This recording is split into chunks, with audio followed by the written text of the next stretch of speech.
Welcome to the Association for Women Geoscientists Pacific Northwest chapter meeting. And today is Saturday, January 11th, 2025. And we welcome Dr. Karin Siglo. She's a research director for CNRS in southern France. And her title is Tomotectonics of Cordilleran North America since Jurassic times, double-sided subduction, archipelago collisions, and Baja BC translation. Now, this amazing woman, we're so glad she talks to us. She's hello, very much. Others, please turn your speaker off. Of course, anyway. For Karin, she holds a PhD in geosciences from Princeton, and an MEng from an electrical and computer engineering from Karlsruhe, Germany, and Grenoble. And she's done some amazing work with signal processing, which is what led her to this, she can describe. Since 2008, she's been an assistant professor of seismology, University of Munich in Germany, a professor of geophysics at Oxford, United Kingdom, and since 2021, she's been a research director of CNRS, that's the French National Center for Scientific Research, and working at GeoAzur Lab.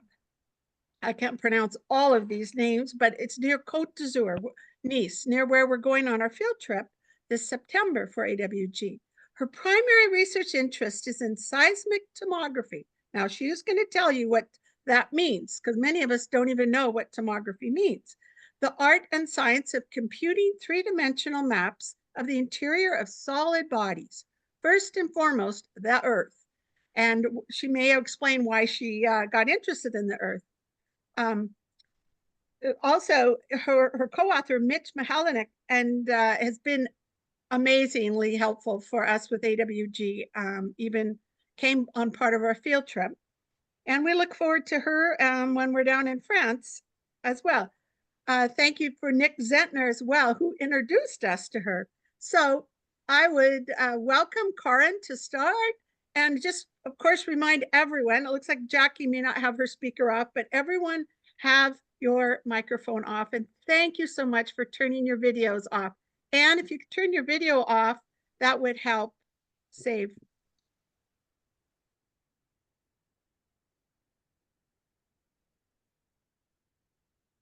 Yeah. Hi, everybody. So Marsha, Mindy, is it okay to just go ahead with the talk now, or because I'm not familiar with your format? Yes, by all means, and share your screen because we just see you. Okay. Okay. Let me try that. I'll share my screen. Okay, we'll go into. That looks great. Full screen mode. Just a sec. Is it? It should be. That's okay. good. Okay. Good. It's hard for me to follow the chat. So if you but we're not very many. And I don't mind if you have a pressing question, if something's really unclear or the pointing doesn't work or something doesn't work, then just interrupt me. That's not a problem from my side. This is we will have time at the end for questions. So I encourage you to just go on. That would be great. Okay. So this is a paper that resulted from a Penrose conference that was held by the Geological Society of America a year and a half ago in Idaho. And the purpose was to think about a controversial problem which I'll explain. It's a shorthand. It's the Baja BC problem, and I know that some of you are real experts. So it's a bit hard to pace this, and I realize that I have plots that have a lot of information, and it can be frustrating maybe when you see them the first time, you think, oh, you're lost, but I assure you, I mean, like this slide or so, it's going to come a lot of times, and hopefully you'll pick up, and even if you don't get every detail. Don't despair. The big picture is what counts. It's the preprint for this paper is this URL that is in the very bottom here, so you can download it. It's like a preview of the published paper. So before I launch into any geophysics or any tomography, I just want to define the problem that that is this Baja BC problem and the actors in it. And we'll also need them later, but it's independent of tomotectonics, which the talk is about. So they are the North American Cordillera is an accreted margin. So there's slivers and layers of accreted terrains. It's very complicated in detail, but there are some big structures that will play a role and around which this talk is structured. And so these colors, that's the terrain model of about 100 terrains that Mitch Michalnuk made. And they're colored by affiliation of which arc intruded on them last, or most shaped this terrain for our purposes, because we're going from present day back to about 170. This is how far our method will carry. And these Baja BC events are relatively recent in that time frame. They're about between 90 million years and 50 million years. Okay, so these different color terrains are in these yellow or later orange colors. So this is here. That is the insular microcontinent, or that's Rangelia, Alexander and Peninsula. And this is absolutely central for this whole talk, because somehow this always seems to be controversial at any time in its life. What's controversial is its accretion style, its accretion time, the distance it was ever from North America, and later it's the core part of Baja BC, which in itself is a controversial concept. Good. The next one is intermontane. That's this like pink one here, which is inboard. And this one, so it's Stikinia Canelia Cache Creek, that had accreted and the arcs were extinct by 170 million years, which means it predates what I will be talking about. It's sort of a passive element, but only barely, because we're going to start around 170 million years. But in principle, it's part of North America for us. Then there are even more inboard parts here, these pericratonic. For us, they are totally part of North America and play no role, and certainly nothing controversial. Okay, then there's Central Alaska, which is Cretaceous arcs. So once they must have been line-like and very long, and now they are bunched up in a very complicated manner. And there's also little geologic information about them, but they're totally pertinent because they are Cretaceous arcs. And finally, there's Farallon. I'm not saying supercontinents or terrains, but there was Farallon subduction, which we think, or is usually portrayed as having been everywhere all the time. And it certainly intruded into these two microcontinents, insular and intermontane, but not as pervasively and not everywhere as is usually portrayed. And so in this figure, green terrains are only those that are sort of exclusively Farallon. And for example, this insula is something separate, even though the Farallon subducted under it at times and the arc was in it. And now the Baja problem, the Baja BC problem is that everything in insular and parts of intermontane as well, we don't know exactly how much. Paleomagnetism says that this originally was much further south at the latitudes of Baja California when it first arrived along the margin, and that it translated north by 2,000 kilometers, something like this, between 90 and 50 million years. And these data have been reproduced over and over in paleomagnetism, so it's quite a solid thing from the physical perspective, from the rocks. But geologists have had trouble doing something with this because it's hard to pin down where this might have occurred, or it seems too extreme, or so somehow these two communities have existed a bit next to each other and not engaged very much. And this, at least in recent times, and it had been contentious before.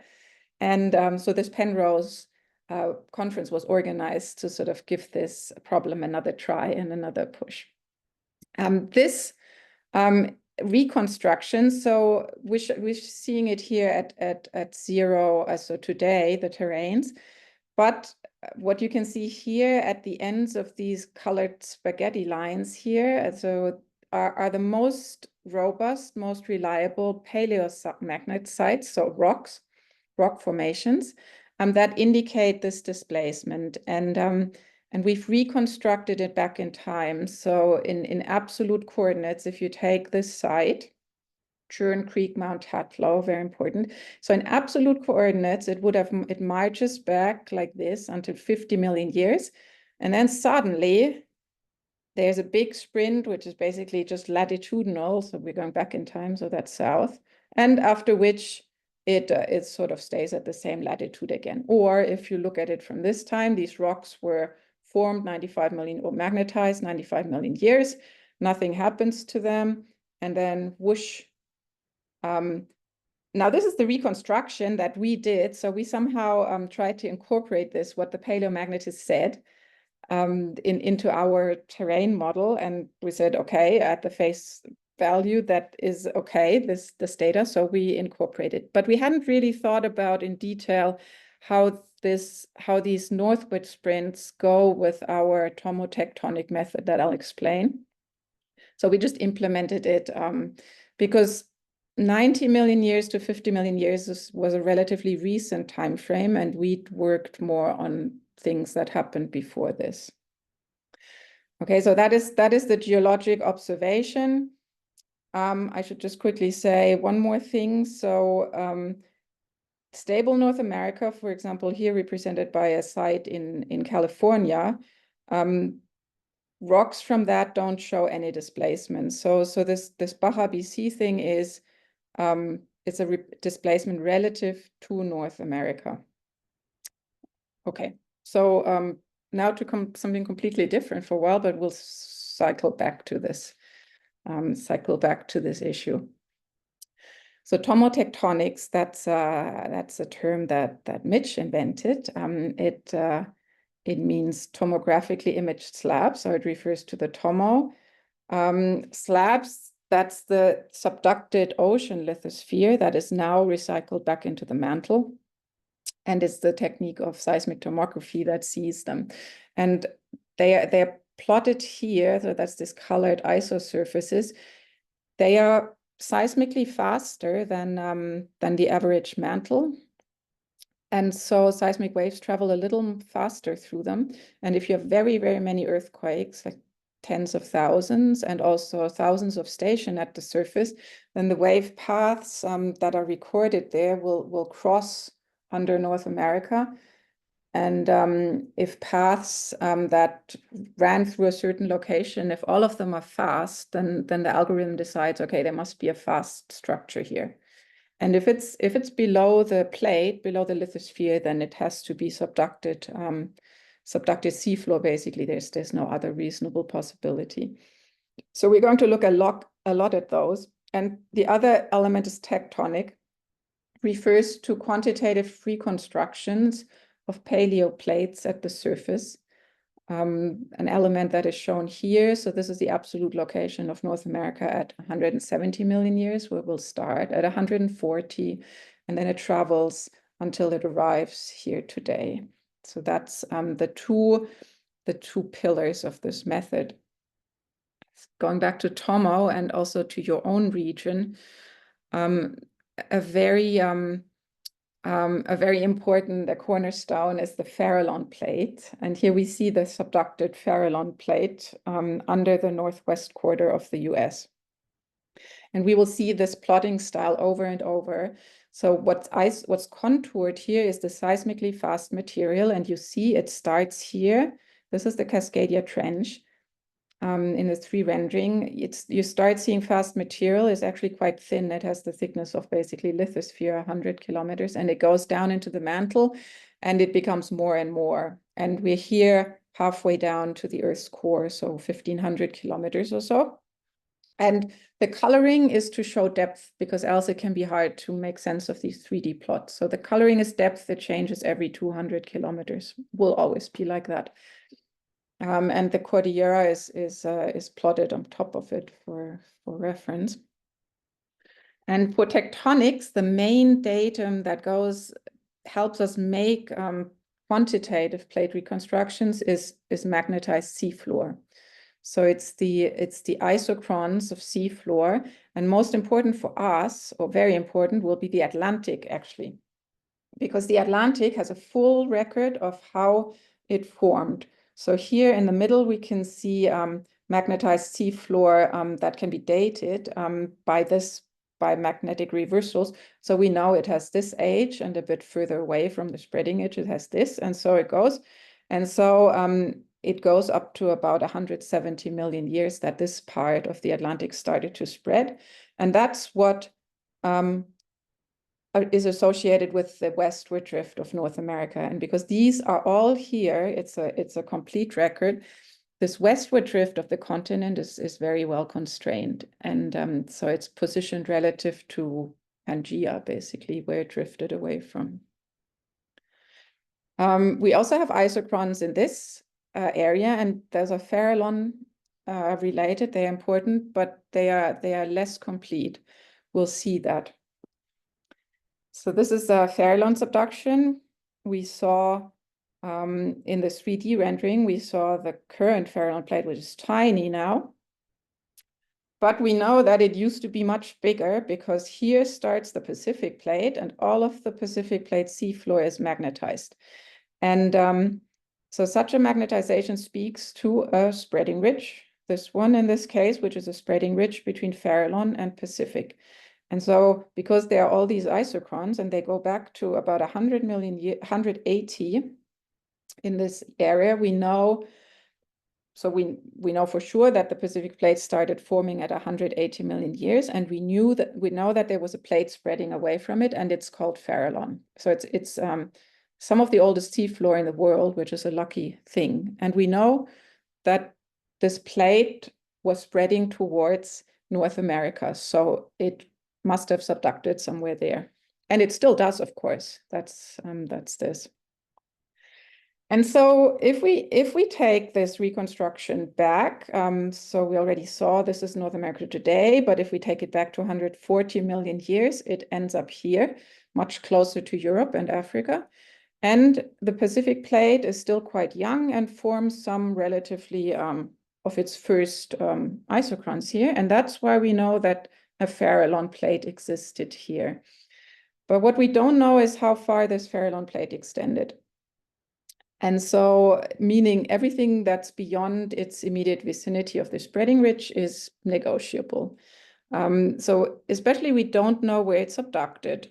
So it could have subducted into a trench here. That would do it, right? The spreading goes into here and disappears here. Could have subducted here or here. That's the solution that's overwhelmingly asserted to have been true. It's sort of the default thing, because then you have just one big Farallon plate and nothing else to worry about. And this means that if that's the right solution, it means that for the entire Cretaceous time, you have an empty open ocean, the way the Pacific is empty today, empty. And the trench is along the continent, and it's intruding into this terrain assemblage that we already saw, and has the same colors again. So insular in orange, the intermontane Alaska arcs, a suture between these two. Farallon, and so this Farallon subduction would be intruding into these arcs. However, we'll see the issues with this. So the problem is that from surface data, we don't really know where this trench is. It's very difficult to reconstruct from these indirect signs in the accreted terrains. So back to this solution, if you think about this, actually this doesn't work after all, because I mean, it's fine for this Farallon plate to subduct into this trench, but what's not fine is that now North America would be stuck, because there's no way of getting rid of this seafloor. It's not subducting into this trench, so it North America couldn't move. So we need something slightly more complicated, like this, for example. That would work, right? North America would subduct into this trench and move westward. So that configuration is called double-sided subduction.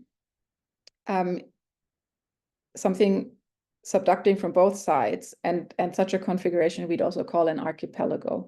And we'll see that the mantle indicates an archipelago, and there are also at least 3 archipelagos operating on Earth today. So the seafloor doesn't get old at the surface. On the other hand, once it enters the mantle, there's nothing anymore that could destroy it. The crust certainly stays compositionally distinct, and the plate stays cold for a long time. So in principle, it'll always be in the mantle. So there's no erosion, there's no hiatuses. Amazing record in principle if you can image it. And so that's what we're doing now and fully using. That's the foundation of this method. So we saw that the problem is that the surface record alone cannot position the paleo-trenches, but the slabs should be able to do it. If you, this is the slab assemblage in the lower mantle under present-day North America. Here's present day. And you can see that the slab geometries already suggest trench geometries because they're so linear and narrow. So they're concentrated in these belts, and then there's a lot of areas without anything. So it suggests that actually more than spread out plate geometries, these slabs have recorded trench geometries. So that is a hunch that we should be able to do something with it and say, okay, actually, we can directly read off the trenches of this. And so then the question is does this work, right? That's an intuition, and can this be made to work? Or is there anything that says, no, this doesn't work? That's the first part of the tomotectonic method. So we combine these surface reconstructions with the geometries of the subducted lithosphere to make predictions about paleogeography. And that's by committing to, we can put trenches above these things, and I'll explain that. And then a step that's really separate is geology. So the geological observations are kept apart and not used until the predictions are made. And then they're used to test the hypothesis, so to see if it can stand or not. And my talk is going to be structured like that, that for a long time I'm not going to make any mention of geological entities, just to keep it cleanly separate and to show that we're really prediction based. So we're really making predictions without knowing anything about geology, because we want to use that later on independently to be able to verify or not. But in the end, the link between geology and geophysics is every observed slab in some way represents a trench, and therefore it must be associated with a paleo arc. So that's this idea that if you knew only what's in the mantle here under Cascadia today in the upper mantle, you could still know that there must be an arc underneath, because you see slab, and that means subduction, and subduction entering the mantle always makes an arc. Okay, so the idea is, even if you didn't know about this plate, if you see this slab in the mantle, you say, oh, arc underneath. But it, of course, going into the past, it becomes trickier. Where was the arc when this piece of plate subducted, or that? Because things could have been moved around, or it could be quite complex. And the other, so every of the slab must be associated with an arc. But then on the other hand, once we are 100 million years into the past, and oceanic arcs have accreted, and it's all very complicated in these super terrains, we still find arcs in the geologic record. And so every arc that is known also needs to be associated with a suitable slab, right? So we cannot image slabs in the mantle and have no arcs for them, because then again, something would be amiss. So that will be the link between geophysics and geology. But for the moment, we're just going to go with the geophysic predictions of how paleogeography looked. And this is a roadmap. I'm going to come back to it over and over. I know it's a very is a data-rich plot, and I'll explain it one after one. So here is the present-day margin of North America.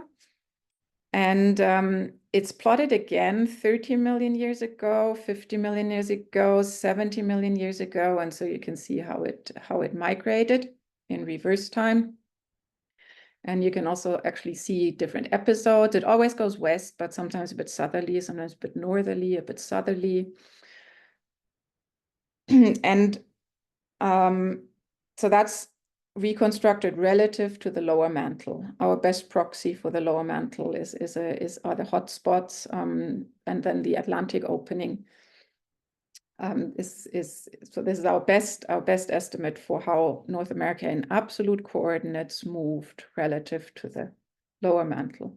And then the outlines in orange and in green are the slab complexes. We're going to look at them in tomography. But it's good to keep in mind that, we'll sort of say there are three complexes. I'll talk about that. And because these slabs are in the lower mantle, and because the lower mantle is very viscous and should be the least movable thing in the whole Earth system, the idea is that these slabs probably didn't move much laterally. So they're not going back and forth like this. They are sinking, but they are sinking down. This is the null hypothesis of tomotectonics. And so we can think of them as stationary, and they're like anchors in absolute space. And this is the hypothesis we're going to test. So yes, these items I've already said. The westward drift is well constrained. We start at 170 million years, which is when the Atlantic didn't exist. So we really start when North America starts drifting away from Pangaea. And there are some extra symbols on these coastlines, which I'll explain later. So this is Pangaea, which existed from about 350 million years to 170 when all these continents were together, which is extremely helpful actually for reconstructing back in deep time because there's no seafloor. But the fact that the continents were all together, if we have information about one, we know about the others as well. Our events, our slabs are here in the Proto-Pacific, the Panthalassa Ocean. This is the present day position of North America, but while it was with Pangaea, it was here, and this is where the Atlantic will open. Okay, so lots of slabs, and they are going to be complex in the real view, but in principle, it's just three complexes that we need to keep track of. There's the one under the Pacific Northwest, so where you are, and it consists of various fragments, and they have these names, these abbreviations. Basically, you can deal with them as abbreviations because I mean, FN stands for Farallon North, but it's an interpretation, right? That this is Farallon, so we don't need to know this. We can just call them these. Then there's another one, FS, which stands for Farallon South. And then there are these curtain-like ones. They're called Mes and Ang, and they are the most easterly ones, and they're huge. Okay. So let's start with the one in the Pacific Northwest. This one here, we already saw it. We're subdividing it between what is in the upper mantle, essentially, which is this dipping slab, and then here, calling it FN for Farallon North. And a lower part that is mainly called CR, but then there's an isolated fragment called W here. And what's not rendered here is another really deep fragment. It would be here. And what we can say for sure, of course, is that this is Farallon subduction because the Farallon plate is going in here. And what we can also say is that actually the deeper stuff should also be feral on subduction because A, it's spatially continuous, and B, we have lots of isochrones, 180 million years we saw on the Pacific plate to account for. So we know the Farallon plate is really old and therefore lots of material. So this is all good if this is northern Farallon plate, and this also somehow is part of it, but we don't understand the detail. This is another view of the same thing. So here going back, whereas in this view, it looks more like a continuous thing, although you can see how much more massive it is in the lower mantle. From this view here, we can see there are clear subdivisions. So what we call this upper part is this. It's actually even under the Cascadia Trench. It's a bit ragged with holes and Yellowstone complicating things. And then also complex, but more voluminous for sure in the lower mantle. So this view now extends to all slabs under North America. And we're seeing them as if we were sitting in the inside of the earth, in the core and looking up, which means that the deepest structure is in the foreground.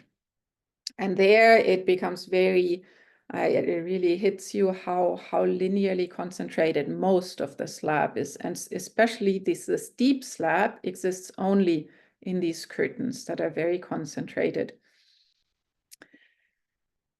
Very massive. So this reaches from about 1,800 kilometers depth to about 800, so 1,000 kilometers high in the mantle column in places.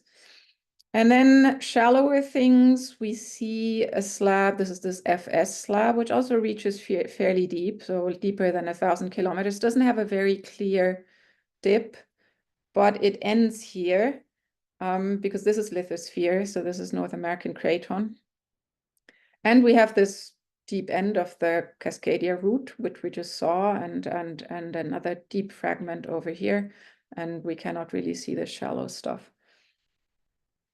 So that is this. It's the deep root of this. Is this.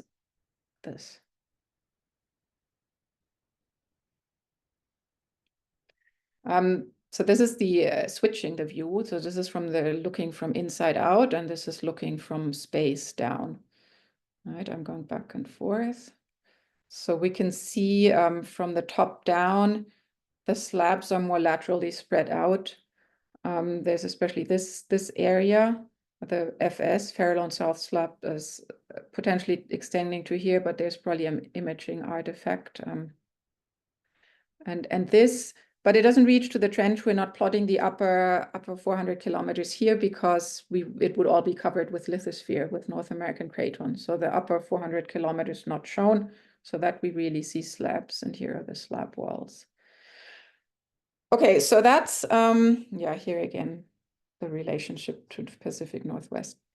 So that's all the observations. And in detail, of course, this is very complex, but we can stick to our three slab complexes and you know, make this story. So the thing with the slab walls is, how do you concentrate so much slab in such a narrow curtain? It requires a long time because it takes time to subduct lithosphere, and it must always happen in the same place. Because else it wouldn't all be concentrated there. And in addition, there mustn't have been much mixing, so stirring in the mantle, because else, after subduction, because else these should have sort of flown away or become diffuse. And yet they are very structured and very clean. So the intuition that you make is you put a trench. It looks like a trench. And the formation of this would be, so these trenches sat there for a very long time and didn't move. And that allows, if you come in here under a trench that doesn't move, and the slab sinks just vertically. So it just gets, it gets drop-like, it gets soft, and it just sinks down, and you get a vertical slab. Now, in the real world, the convergence, so the speed of the subducting plate is usually much bigger, much larger than it can sink away here in the lower mantle, which is quite slow. And then you get a traffic jam. And so the way this is solved is then the slab has to widen to still accommodate this incoming plate. And these slabs are clearly widened, so they are 400 to 600, 700 kilometers wide. So it looks like a formation mechanism like this. Even though you see we cannot resolve folds, you don't see any folds in this tomography, but this is the most likely mechanism that geodynamicists identify in simulations. Well, so then you say, okay, so apparently in the wall case, the slabs sink vertically and the trench is stationary. But then you wonder, vertical sinking, could that be a good approximation for all slabs? A dipping slab like this one could be built in different ways, but certainly one way is vertical sinking. And so this here is the first ever cartoon published about subduction. And amazingly enough, it shows vertical slab sinking. It's by Harry Hess a few years before plate tectonics. So he imagines a continent that is overriding an ocean.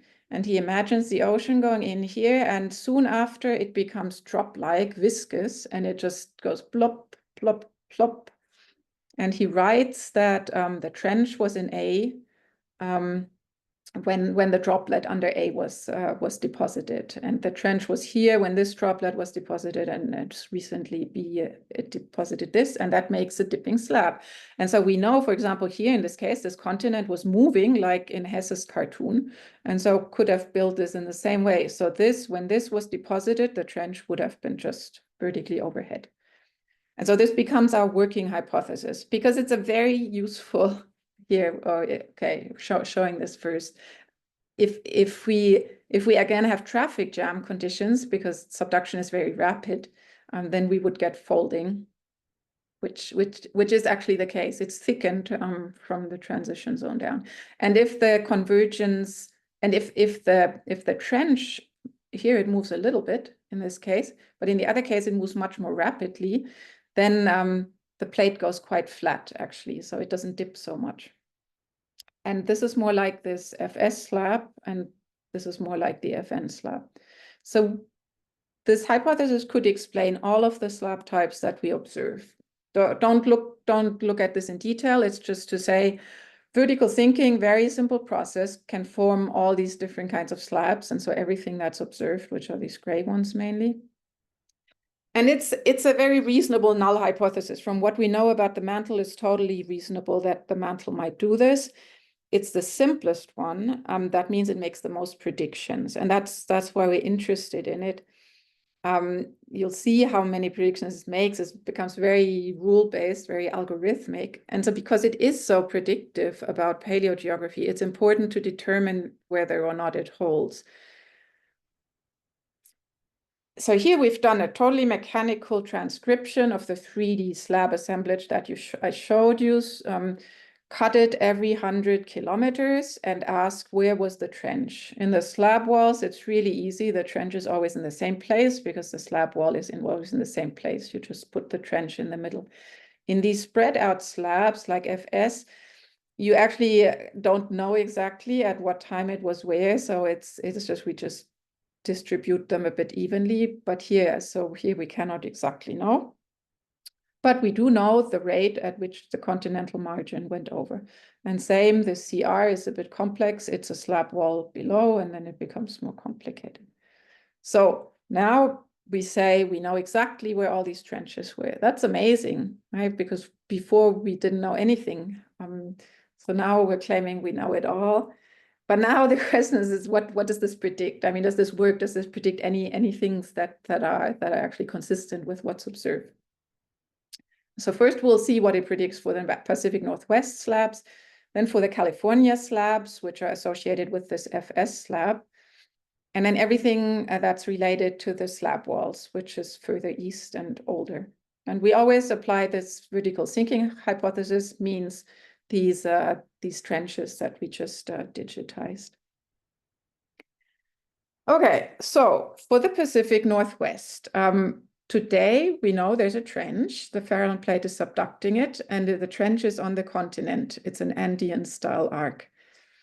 And if we follow this coastline back and look how it interacts with the FN slab, So we can say while the coastline is overlying the FN slab, there should be still this Andean style trench. And so we can see this reaches back to about 70 million years or so. It's a bit hard to say where the slab ends.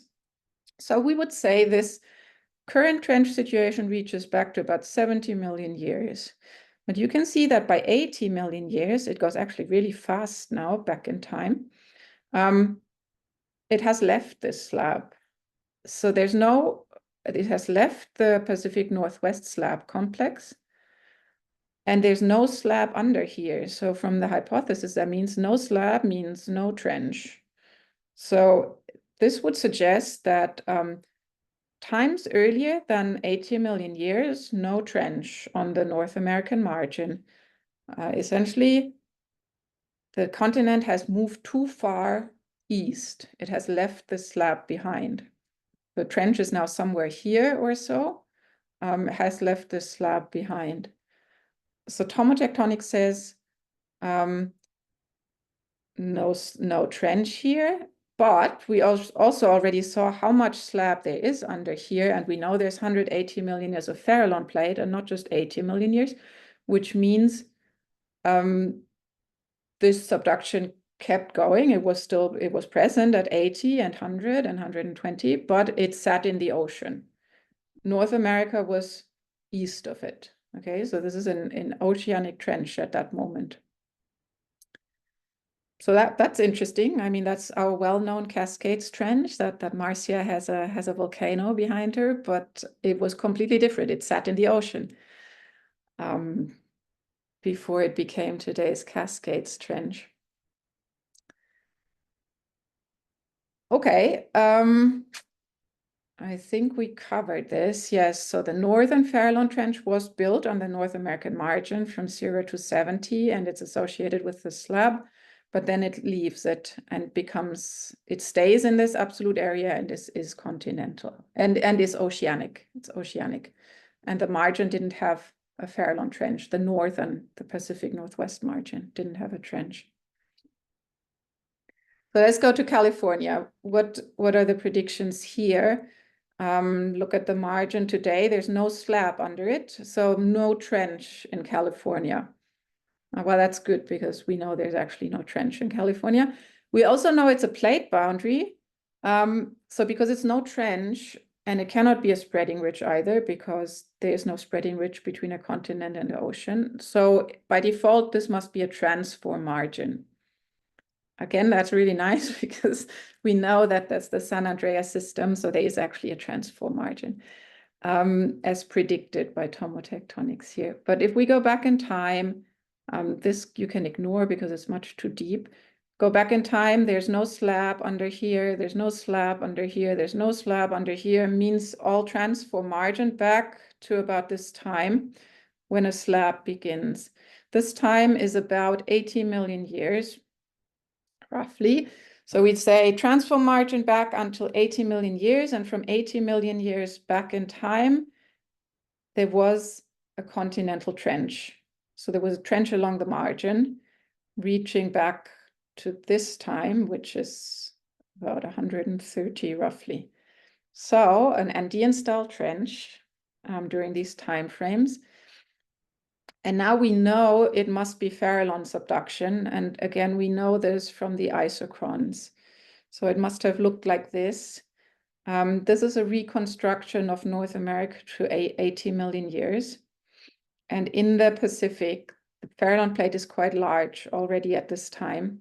So it covers the latitude of this Pacific Northwest, but also California. And we see that here in California, it is built on the margin. It's a continental trench, but here it's offshore because North America has already has left. It's an intraoceanic trench. We also know that 80 million years, we just said it, is this transition time, this. So although at 80 million years, there is still a trench here, it'll die. So very soon the picture here is going to change and this trench will no longer be there. And so now we get to the last the eastern slab walls. Some basic things we can say, they have no resemblance to the margin. They have a totally different shape than the margin, a different strike. The margin interacts with these, so I mean, an interaction suggests a trench, or an interaction, yeah, an arc interaction at different times. So here, that's the US, but not here and here. Then southern margin comes here later. Something we can see is that the margin, all parts of the margin interact earlier with these slabs than they interact with Farallon subduction.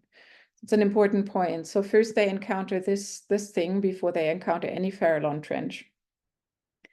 We can also see that if we go all the way back to Pangaea, 170 million years, there's no slab under the margin. That means no trench at all. So there's no subduction under the margin.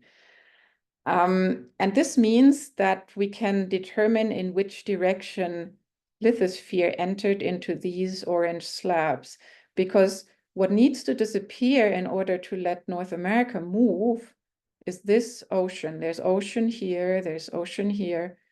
And so this needs to disappear, and it needs to disappear into these slabs. So it means that subduction is here from the east towards the west. So it's the opposite direction as these Farallon trenches.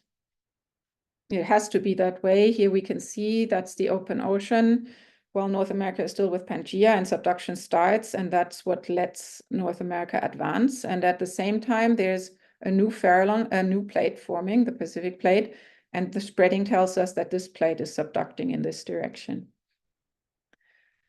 On this side now, well, no, I said this. One thing to note is this is double-sided subduction, right? So this is this phenomenon that we've noted before. It allows these two oceans to subduct at the same time without bothering each other.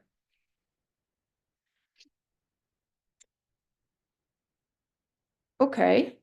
How does this continue? So North America first encounters this arc, this trench and arc here. And that means at this point, there's nothing more to subduct because this ocean in between has subducted. But North America keeps going. We know it, we can see it. So which means that it's now riding into this domain here and is forcing this ocean lithosphere to disappear. So that's the reason why we now start having subduction, this Farallon subduction in this other direction. It's forcing a subduction flip. And the collision site that collided here rides into this realm. But north of it and south of it, the same thing is still going on, that there's open ocean and it's pulling North America westward. And that makes a really then interesting regimes in the margin where here there's a flip ongoing, there's nothing yet ongoing here, nothing here, and then a bit later there's a flip here and here, but this one is already solidly Farallon subduction. So that's a thing that predicted to spread along the margin, but not all at the same time.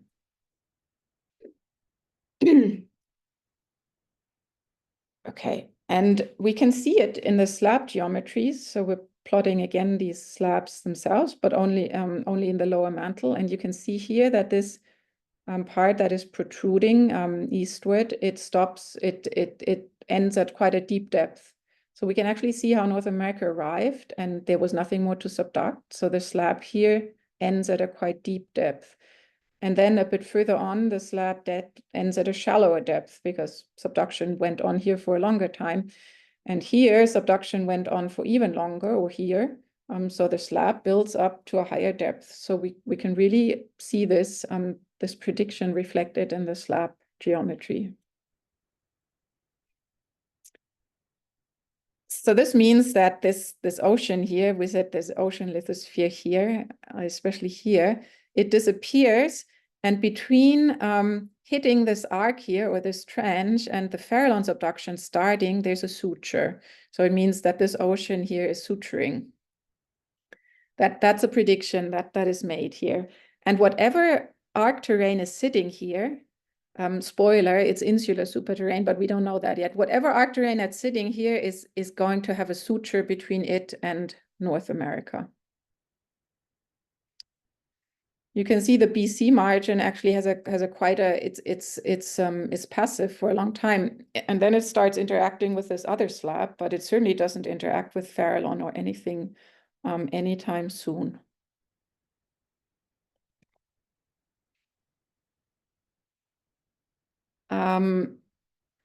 This is a summary now. We're looking again at the 170 million years and then the 80.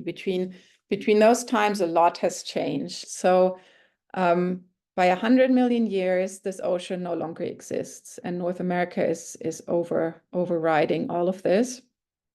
And so there's this suture that I talked about. At 80 million years, you can see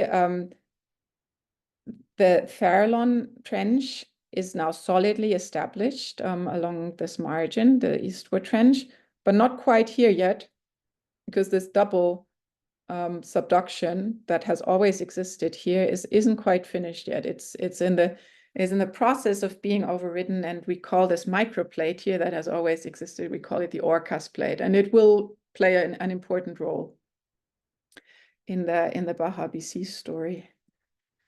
Okay, the bottom line. I mean, this is all quite complex, right? And if you didn't follow every detail, it doesn't matter. It doesn't matter. The trench geometries are complex, but we literally just read them off the slab geometries. One thing that we can see is that this double-sided subduction persisted for a long time until very late. Another thing we see is that originally all of the trenches, all of them were intraoceanic. Farallon was, and these here as well. And then all of the North American margin first collided with whatever arc terrains were sitting here before it collided and interacted with the Farallon terrains. This means these early events preconditioned everything, including the Baja BC events that came afterwards. Double-sided subduction, it seems very complicated, and it is complicated, but it is actually everywhere on the Earth as well at the moment. So it's a complexity that we just have to deal with. The nicest example is here in the Southwest Pacific, where the Pacific is subducting and the Indian Ocean is also subducting. And then we have two examples here where the Atlantic and the Pacific meet. And so we can see that the function of this double-sided subduction is it allows those two oceans, always two oceans, to subduct at the same time, which is presumably a very good way for the Earth to get rid of its heat. Okay, now we've predicted everything that happened. So North America overrides a big archipelago of intraoceanic trenches. And now the question is, does this stack up compared to what's known in the geologic record? And so here we go back to this principle for the testing. Every observed slab must be associated with a known paleo arc. A geological entity is the arc. The trench is not preserved. What's preserved is the arc rocks. And the arc is datable, and of course it has been displaced in space, but its relative spatial position should be a fit with the slab. And the reason that we need this match is that every slab spells out a paleo-trench, and the paleo-trench always has an arc. And then the inverse must also be, so every geologically known arc must be put on some slab, on some suitable slab. So now we'll see if this is possible. What arcs are there? The ones that need to be explained. So there's first intermontane, we talked about it. It accreted by 170 million years, and its arc went extinct. So actually we don't have to explain it because our story starts at 170. For us, it's part of North America. Good.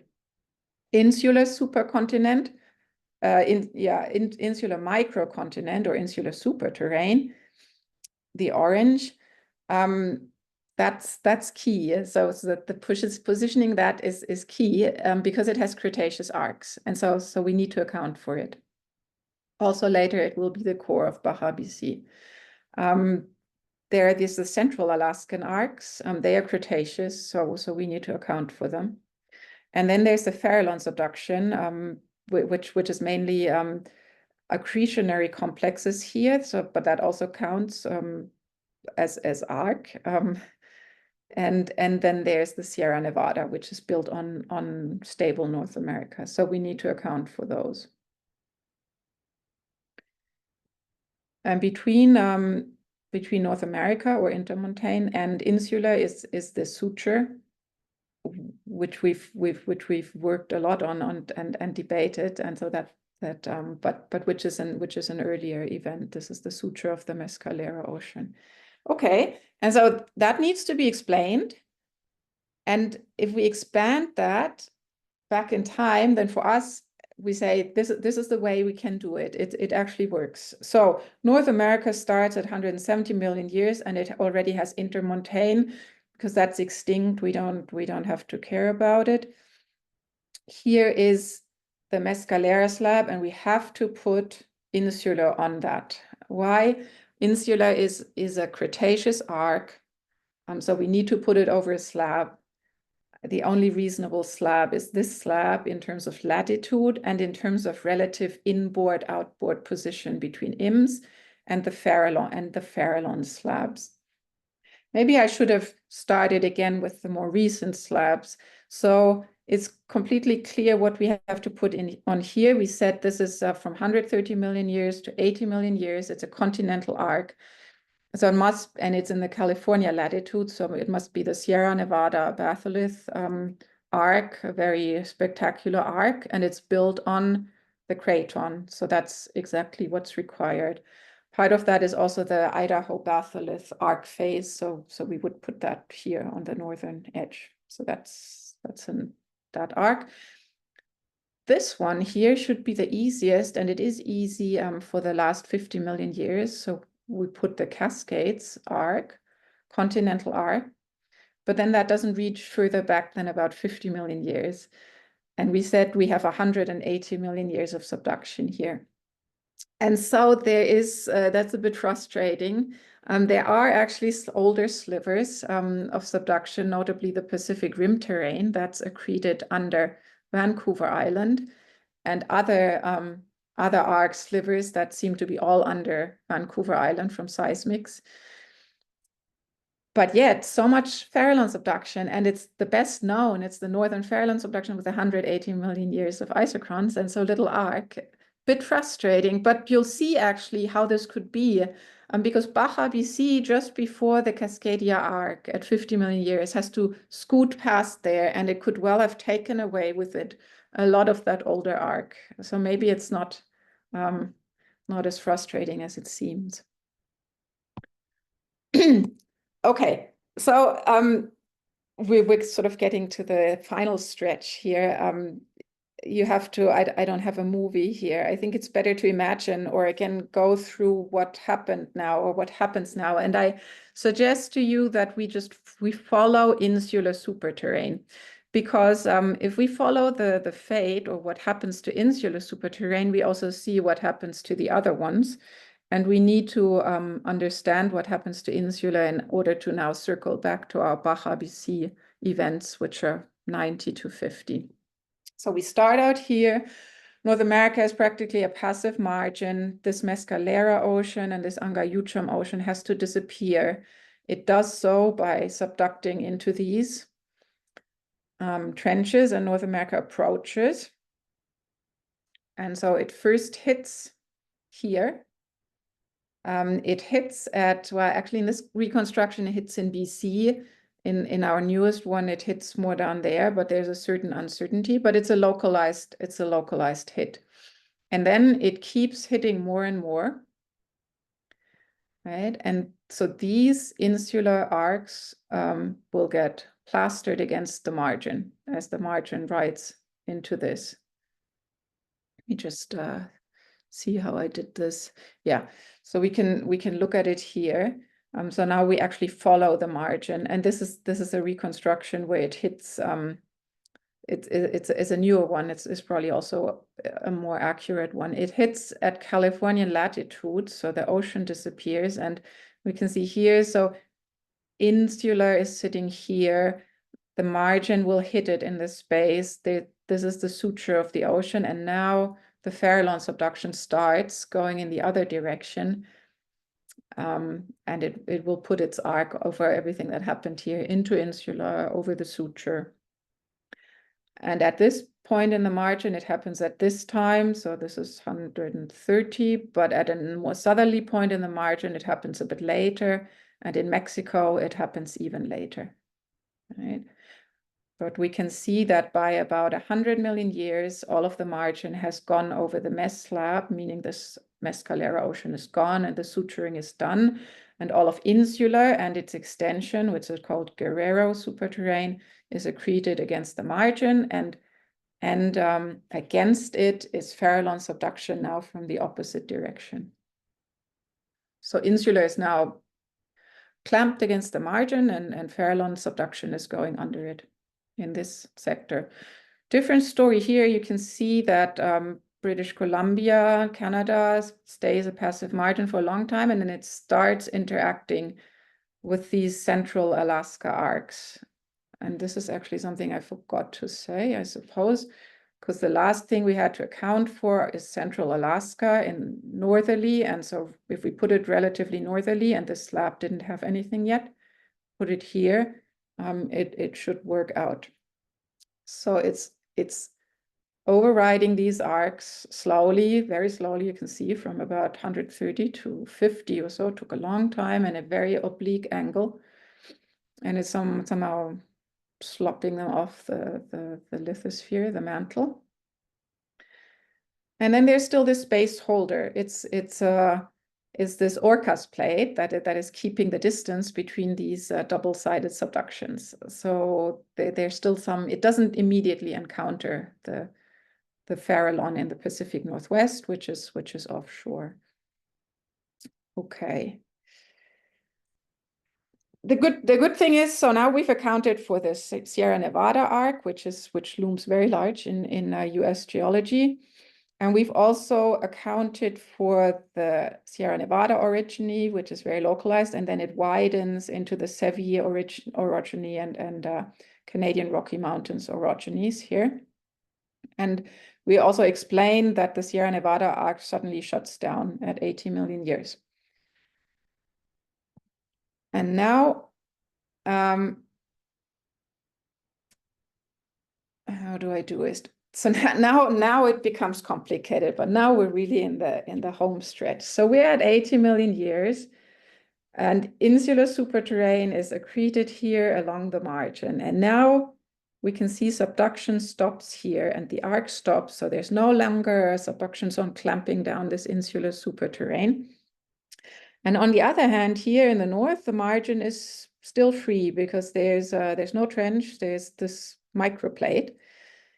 And so this, we think, is the opportunity for Baja BC, so insular superterrane and a little bit inboard as well, parts of intermontane, to scoot north. And we think the way this happened, so you can see again at 80 million years, it would have, the ins would have been here, but this arc shuts down, so then it's free. And then it can become part of this thing, the Orcas microplate. And the Orcas microplate is being overridden very almost orthogonally by North America. So this little plate, which hosts the Alaskan arcs and the Cascadia arcs, the pre-Cascadia arcs, is probably not subducting under North America here. It's probably been pushed out. It's shoved ahead for a while. And Baja BC Baja BC can become part of this along the margin, part of this plate, and in this way be pushed out northward quite rapidly. So this is, I think, my last slide. So if we circle back to our very first slide of the assembly of the superterranes, that's what they are today. But we know these here should all be, that's Baja BC, everything east of the yellow line, or somewhere around that. That's our best guess for where most of the shear happened. This is by no means some common wisdom, but somewhere you have to, I mean, somewhere it must have slipped. So all of this must have been 2,000 kilometers further to the south. And so here we show at 85 million years, that's the begin of when Baja BC could have started sprinting, might have started at 70 but it seems like 80 is a really good time because suddenly the California margin loses its trench. So Baja BC is no longer pinned down and it too can move. And in the Pacific Northwest, this is the future Cascades Trench, but it hasn't made landfall yet. It's not yet, North America hasn't arrived yet. And there's still this small and movable microplate in which the central Alaskan arcs are currently crumpling because they're pushed by the North American margin. And so insula becomes part of this microplate. So everything that's outboard of the main slip area is part of this plate. And it can move really quickly. And that solves the problem of how you suddenly spirit this to the north. At some point, this Orcas microplate must disappear. You can see it's here in this Alaska elbow. We can see how future Alaska is forming here.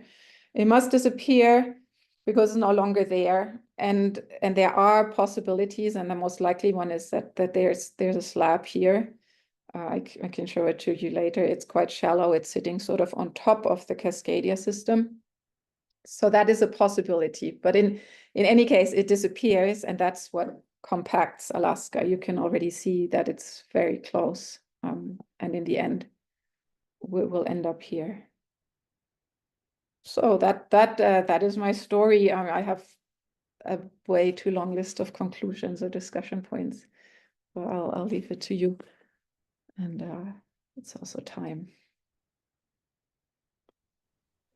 That is absolutely terrific. Karin? Good.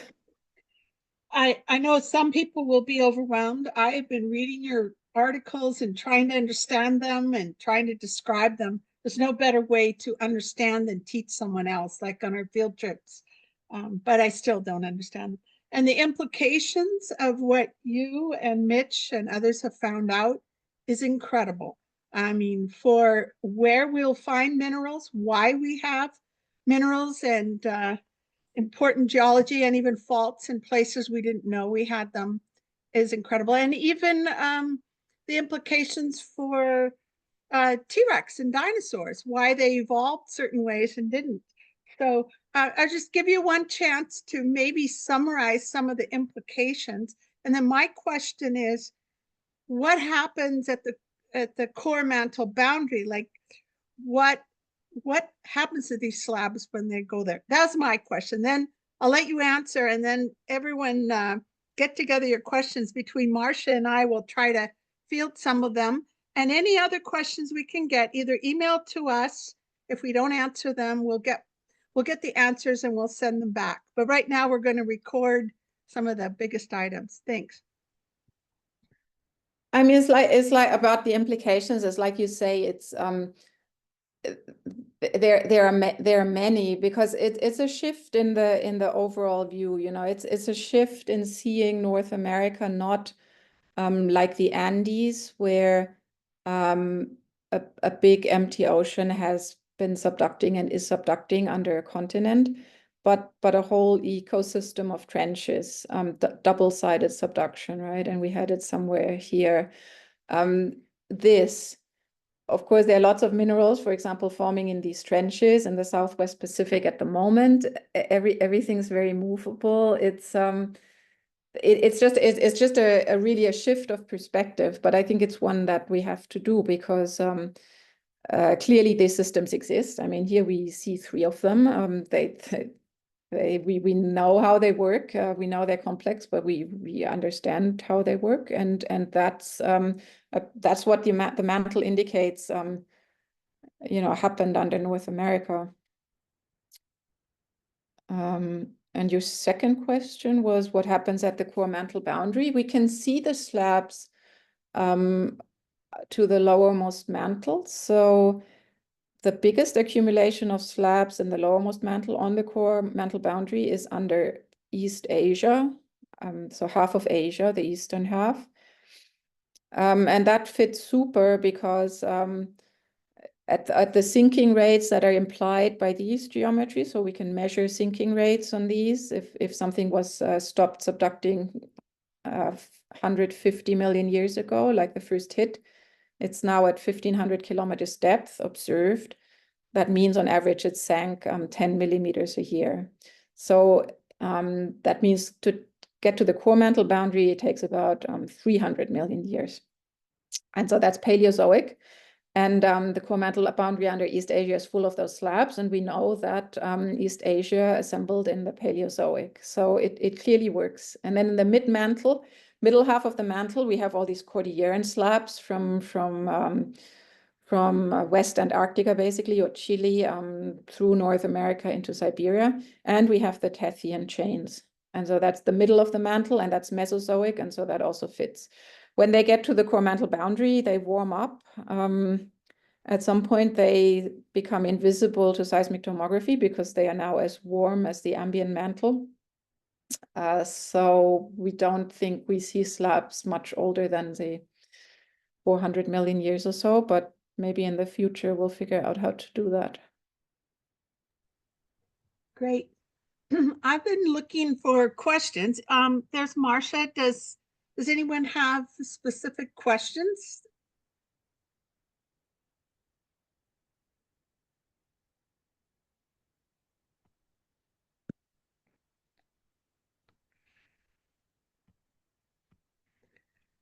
I've got a question. Can you hear Great. me? I can hear Yes, you. identify yourself and go for it. Thank you. Okay, it's Roberta Harma. Hey. And how do the ages of the peninsular batholiths in Southern California, how do those fit in? I don't remember all the ages of them, but they're pretty young. Yeah, I mean, they are then, yeah, okay. I don't know. I don't know what the ages are either. Maybe we should ask Mitch. But I mean, anything that's recent is feral on subduction as it should be. Yeah, I'll have to check it out and see. I mean, it actually has to be yeah, it is feral on subduction. Yeah, I think most of them are Cretaceous, but I think there are a couple of them. So those you'd have to explain those somehow. I'll have to read about them and see what they are. And the other question I have is, what about back arc basins where you have some spreading? Is that what I forget what the name of the little basin was to the north? Would that explain how that formed? The Orcas Basin. Yeah, the Orcas, yeah. Well, the Orcas, no, the Orcas Basin is inferred. I mean, the Orcas Basin is basically this, or the Caribbean. Is the space between. It's quite similar to the Caribbean, actually, where for a long time you just have a stationary trench here and another stationary trench here, and nothing happening in between, but terrains, arc terrains forming. They're technically welded into this plate, and they form and build until they get disturbed by a continent coming along. So that's the case in Australia at the moment. So this trench used to run continuously a bit further south, and Australia rode into it, just like North America rode into this Mescalera trench. And so now the space in between that, which existed, is being destroyed. So it's not a back arc basin. It's well, in a way, it's two back arc basins, right? Because the Caribbean, you could say, is two arcs and two back arc basins. But the function is a space holder between two big oceans. That's great. Just for people that have seen Nick Zentner's talks, that there's the term, what do they call it, the resurrection plate and the Orcas plate. They're basically the same thing. Yeah, They are. I had another question in there, but you can explain that a bit, maybe. They are and they're not. So they are the resurrection plate. I mean, they are the same at the very last, the very latest times. You can see at 80 million years, the Orcas the Orca space is already being invaded by North America. And by 50 million years, it's really gone, because by that time, this trench is solidly on land and it forms the Cascades Arc. But the Orcas the resurrection plate was inferred purely geologically by, let's see here, by sweeps of magmatism. By sweeps of magmatism up this arch, up this margin, and up this margin. So that inferred an extra plate here. And it's inferred to have existed only in the Cenozoic, because that's when these sweeps happen. And it's the place and time where the last bit of Orca's plate was. But of course, you know, that would be a little later, even when sort of the sliver is almost gone. But our Orca's plate is inferred from the slab geometries. And it's just shown to be very old, because we know the Farallon subduction here started 180 million years ago.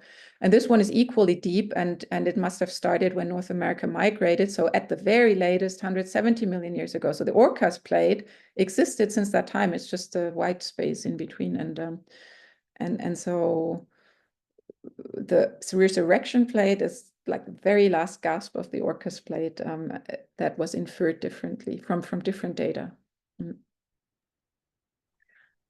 That's great. I'm still looking for other questions that people may have, but I will ask one question and keep looking if there are other people. One question I have, are you really interesting ribbon diagrams of how the plates subduct and get thicker with depth? At what depth the upper mantle and the lower mantle, you have the change, the folding starts. Maybe you can describe what is going on with the geology and maybe formation of what will end up as Cascade volcanoes, for example. What can we see in the geology and evidence that might help us understand? We can see in the tomography that so it's hard to see in this 3D rendering, but if you make 2D slices through it, and there's a lot of seismic stations in North America and also enough earthquakes arriving, so it's well resolved. So you do see the plate going in at a thickness of less than 100 kilometers, the lithosphere is, as it should be. And then you also clearly see that it thickens at this depth. So at 400 kilometers, it becomes thicker, becomes this FN slab. So from that, we can see that this transition, this folding, and where's the cartoon? So that this depth, at least in North America, was really well resolved. There's a couple other places like Japan. It starts in the mantle transition zone, which is from about 400 to about 700 kilometers. But the reason is, I mean, the reason that this is happening is that the lower mantle is viscous, so it resists sinking. The upper mantle, it comes into the upper mantle, it has gets little resistance, but as soon as it starts feeling the lower mantle or anything that has already piled up, it's slowed down. And it's a question of, you know, as soon as it feels the slowing down, and that seems to happen in the transition zone. So not even in the lower mantle yet, in the transition zone, observationally. And whether the arc, I mean, we don't know exactly what the arc, so the volatiles that go from the slab through the mantle wedge into the arc, what they do to the slab, if that might actually make the slab soft right there, or if that's not needed, if just this resistance is enough. Wow, that's really helpful. I have lots of questions, but one question yet that maybe Mitch, if he's still there, can answer is, why haven't we found evidence of the suture zone, or maybe we're finding it for the edge of Baja BC? What should we look for, and that wonderful yellow line, it's there somewhere. So yeah, You mean the maybe Baja BC? You don't mean the suture of the, you don't mean this early Cretaceous suture, you mean the where Baja BC slipped. Yeah, I but think. I hear Mitch's voice, so you guys try to, that line is really important. It goes west of where I live, actually. And what do we expect to see? And I realize it can be folded over, like the Lewis thrust fault is supposedly overriding it. But I know Mitch and you know how to, the question. Oh, yeah, So- that's so why Mindy, I put the slide on for Mitch. So go ahead, Mitch. I'm just wondering, Mindy, are you talking about the suture between insular and intermontane superterrain? I Or don't think so. are we talking about the Baja BC fault and the Yes, bits of yeah. suture that we would infer formed sort of on the trailing edge of, for example, the insular superterrain? So we do see at the southern end of the insular superterrain as it sort of gets stretched and segmented along the margin of North America during its northward translation, we do see gaps in that insular superterrain and its correlatives to the south. And if we go back in time, we see the Silesia that's plastered on in the early Eocene. But before that, we can actually see the whole stack of naps that Ned Brown has spent a large part of his career mapping just south of the border in the San Juan Islands. And the uppermost part of that thrust stack, or which is inferred to be one of the last parts that is in place, is called the Helena Haystack nap. And that contains detrital zircons and high pressure, low temperature rocks formed in a subduction zone environment that post-date 87 million years. So that's about the time when this Orcus, we have this translation between the normal override and this translation to the demise of the Orcus microplate. And I think that all fits quite well, although as you know from Northwest, the geology in the Pacific Northwest, it's going to take a lot to sort it out and to sort of segment those events, but there is this subduction event and this collision event that is recorded, fairly well documented, and is of the right time and duration. Does that answer your question? Yeah, no, that's great. With when this Baja BC event happened, as I understand, the mountain building and the right lateral translation was about 10 times the highest rate we know on Earth now. Or can you give me some idea of what was actually happening on the ground when this was going on? Well, if you look at that figure that Corinne has up there right now, we can see that between 60 and 50 million years, we have roughly 1,000 to 1,200 kilometers of motion. And that would be over that interval in time. That would be, what, 100, I thought, what?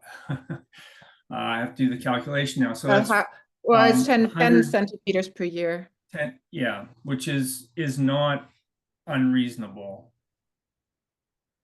Also in this reconstruction, that was a choice, right? You can move Baja BC. You have to do it between 90 million years and 50 million years. So the rocks say that from 50 million years on, there's no more displacement. And And before 90, not either. In this reconstruction, we chose to really concentrate it in this shorter interval between 70 and 50. And maybe we wouldn't, maybe now if we did it again, we would start it earlier. I mean, I would plead for starting earlier. And that means you distribute it over longer time, say from 80 to 50, then the rate becomes more like 6 centimeters a year. Where the San Andreas moves, so the terrains outboard of the San Andreas move 3 centimeters a year at the moment. So, you know, it's twice as fast. So it's fast, but it's not super shocking for plate tectonics. Wow, that's terrific. And thank you, Mitch. I don't see any other questions. People, I think is there's one that I didn't hear get answered, and that was Pat Reed asked, do you think slab windows are real? Oh yeah, slab windows are absolutely. I mean, what I understand by, you know, a slab window is this. So it's when so it's oh, am I sharing? Yeah. Can you see Yes. my screen? Yeah, you're sharing. Yeah. So it's when a margin has a trench built on it, you have subduction under the margin, you have subduction under the margin, and then subduction suddenly stops. So now, but you keep moving, this margin keeps moving. So now it's going over an area that is just a stenosphere. So there's no more plate coming in. It's now just facing the mantle. And so this continent now will ride over mantle. That's just normal mantle, and that's a slab window because there's no slab, and the hot asthenosphere is directly under the continent now. I know there's also, I mean, there's also literature about slab windows being about tears in slabs. So there are other ways of exposing the asthenosphere to the continent above it. But yes, it just means you know, there's a direct window into a slab-free mantle. So it's definitely real. That's terrific. There probably are more questions, but I don't see them, but I do have a question. If you could comment about the Yellowstone hotspot in all of this, what we, how it shows up, and then what we can learn from this that might help us, particularly say for future explosive volcanism, for example. Yes.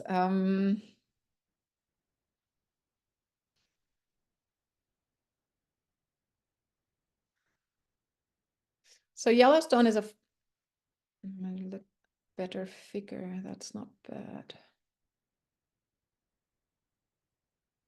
So Yellowstone is a funny hotspot because it's because it rises in the middle of a slab pile.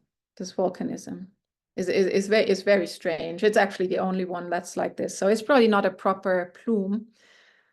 Because plumes everywhere else are the exact opposite. So they're in areas there's no slab far and wide. So where the whole mantle is slab free, and the lowermost mantle is particularly hot. So we don't know what Yellowstone is. What's for sure is, I mean, you can image it with seismic tomography, and what you image is behind this slab, and we can look at it.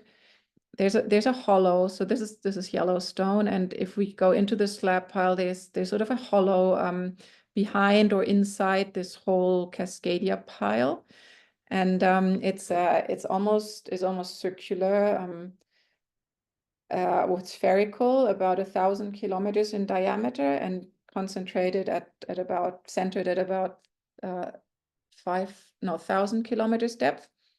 So there is some mantle that's warm, but because it's nestled in a slab pile, it must have something to do with the slab. But I don't know how, if this is a hydration thing, because the slab is carrying down water, but then it's carrying quite deep.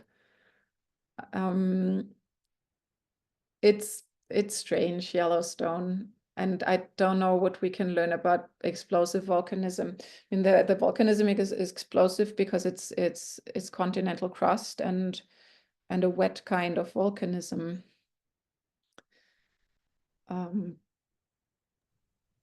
But you know, with a sample size of one type of this hotspot is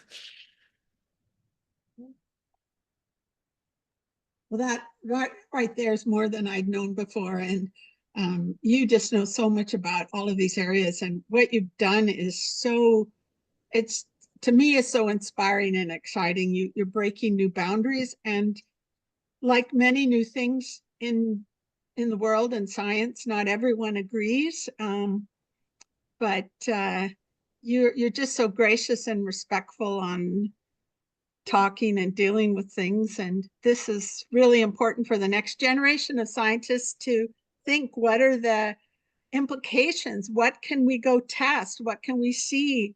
And now, if I could give you all the money you wanted, I love asking this question, what do you think is the next important thing to go ahead with? I know you're already doing amazing work, but what do you think needs to be done if you could be given money to carry on and explore this further? You mean in North America?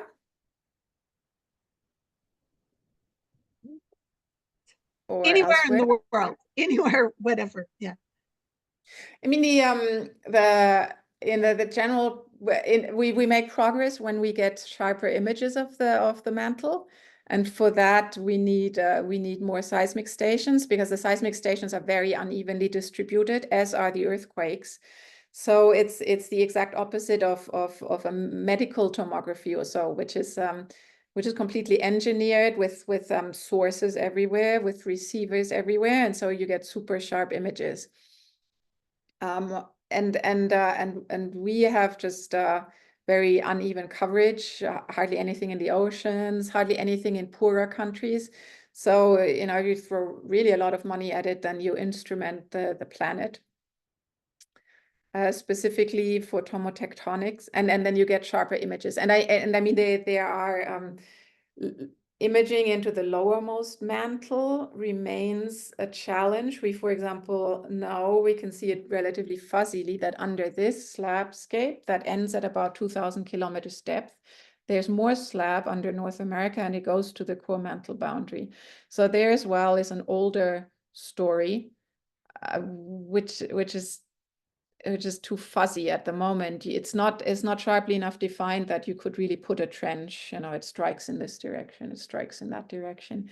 And likewise, under the North Atlantic, it's not very sharply imaged because there are stations missing in various places. So that needs instrumentation. And if for geological work, it would be nice to have money to analyze rocks. I mean, basically analysis of rocks in very specific places where, say, we predict that it's sutured there and then to go, because it makes very specific predictions, and now one should really go and look in a targeted way. So, Karin, I was hoping that you would talk a bit about how you ended up working on geoscience questions, because my understanding is you didn't start out there. So Yeah, how did you migrate into the geosciences? That's right. But I think it's like many people come to the geosciences late. So I started for my PhD. The imaging or the signal processing, and also the tomographic imaging, you know, if it were medical imaging with X-rays, that would be electrical engineers doing that. So it is sort of the method is in the skill set of what I studied before, which was signal processing in electrical engineering, the mathematical methods, and you just swap the electromagnetic waves with seismic waves. So that when I was looking for a PhD topic, I got the advice I was working for my master's project, was working at Bell Labs, which was a very open-minded and widely interested environment. So I got the advice to get a topic that really appealed on a gut level. And so then I looked around, and I really liked the earth sciences. And then I found this topic on seismic imaging, seismological imaging. And then I thought, so that was at Princeton, which was one of the birthplaces of plate tectonics. So, for example, Harry Hess, whom I showed this first subduction cartoon, was the one who was very close to figuring it out, but sort of got mired in this complexity of the viscous mantle. But his postdocs figured it out. That was Jason Morgan and Fred Vine. They sort of realized you have to forget about the mantle. You look just at the rigid plates. Maybe they're rigid enough that you can just say they're totally rigid. And then the plate moves as a whole thing, and you have only 12 plates. And so you have only a few elements, and it all becomes very simple. So so Jason Morgan was still there, and Fred Vine came for the reunions, and so it was a very global tectonics place, and I thought every geophysicist, needed to engage with this. So I also engaged with this, and later noticed that a lot of geophysicists don't engage with it, but it was just all the better. So I became more geological, and then when I met Mitch, I became even more geologically educated. Well, great. Were there any more questions?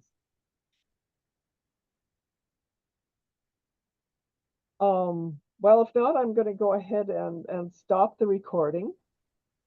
And as Mindy said, if you have more questions, you can send them to either Mindy or me. And in the chat, I put email addresses where you can reach either of us, and we'll pass them on to Karen. So thanks a lot.